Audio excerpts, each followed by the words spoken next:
अस्सलाम वालेकुम दोस्तों, ये बात हो सकता है कि आपको मजाक लगे, लेकिन ये बात बहुत गहरी और बड़ी है। बिहार शरीफ के अंदर जैसे कि आपने देखा कि एनडीए सरकार बनाने जा रही है, लेकिन ये नीतीश कुमार के साथ ही संभव है, जरूरी है। लेकिन यहाँ पर असुद्दीन ओवैसी साहब और उनकी पार्टी एआईएमआईएम ने बाकायदा महागठबंधन को एक बहुत बड़ा ऑफर दिया है और साथ में नीतीश कुमार को भी बहुत बड़ा लालच दिया है। बहरहाल असुद्दीन ओवैसी साहब की जो पार्टी है एआईएमआईएम, उसमें बिहार में एक एक्स ट्विटर हैंडल चलाया जाता है।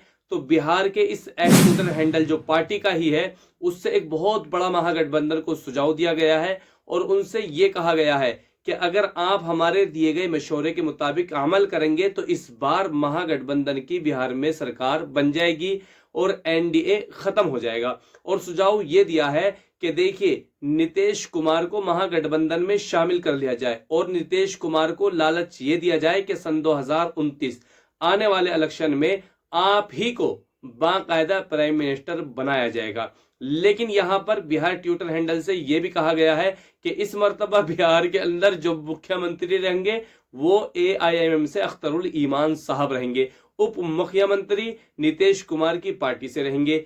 6 मंत्री आरजेडी से होंगे, 2 मंत्री कांग्रेस से भी होंगे और जो दूसरी 11 सीटें हैं वो जो इधर अदर के अदरवाइज हैं उनको भी कुछ ना कुछ पद दिया जाएगा। तो इस एतबार से जोड़ने की राजनीति और जोड़ने की सियासत होगी और बिहार के अंदर महागठबंधन की सरकार बन जाएगी और एनडीए और खास तौर पर बीजेपी और चिराग पासवान की पार्टी को पसे पुष्ट डाल दिया जाएगा और नीतीश कुमार को आने वाले सन 2029 में पूरे देश का प्राइम मिनिस्टर प्रधानमंत्री चुन लिया जाएगा।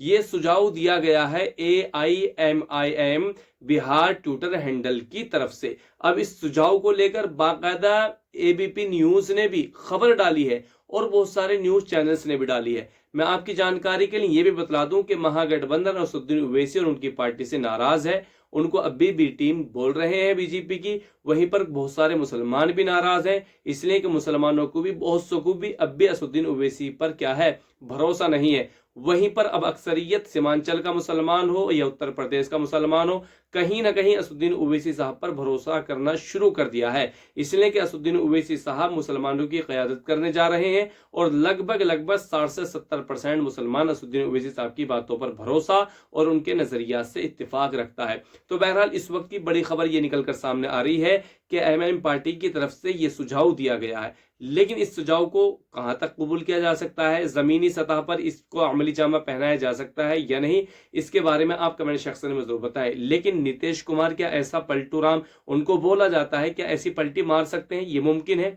लेकिन अगर नीतीश कुमार को मुख्यमंत्री ना बनाया गया तो फिर कुछ भी मुमकिन है, इसलिए कि ये सियासत है। सियासत में भाई भाई का नहीं होता, भाई बहन की नहीं होती, बाप औलाद का नहीं होता, औलाद माँ बाप के नहीं होते। तो इस तरह सियासत का चक्रव्यूह ये है। लेकिन अगर नीतीश कुमार जी को मुख्यमंत्री फिर से बनाया गया तो फिर उनको कोई मसला नहीं। लेकिन अगर नीतीश कुमार को मुख्यमंत्री नहीं बनाया गया तो नीतीश कुमार को निकाल कर तेजस्वी आरजेडी के पास बाकायदा 25 से 30 सीटें हैं और उनके पास 85 हैं। जेडीयू के पास असदुद्दीन ओवैसी साहब के पास 5 हैं, कांग्रेस के पास 6 हैं और इसके अलावा और अदरवाइज पार्टीज के पास भी 11 सीटें हैं। तो इस एतबार से बहुमत सीटें इनको मिल जाएंगी और इस एतबार से सरकार बन जाएगी। ये एक एक्स ट्विटर हैंडल की तरफ से ट्वीट चलाया जा रहा। बाकी आप क्या कहेंगे कमेंट सेक्शन में जरूर बताएं, वीडियो शेयर करें। अस्सलाम वालेकुम।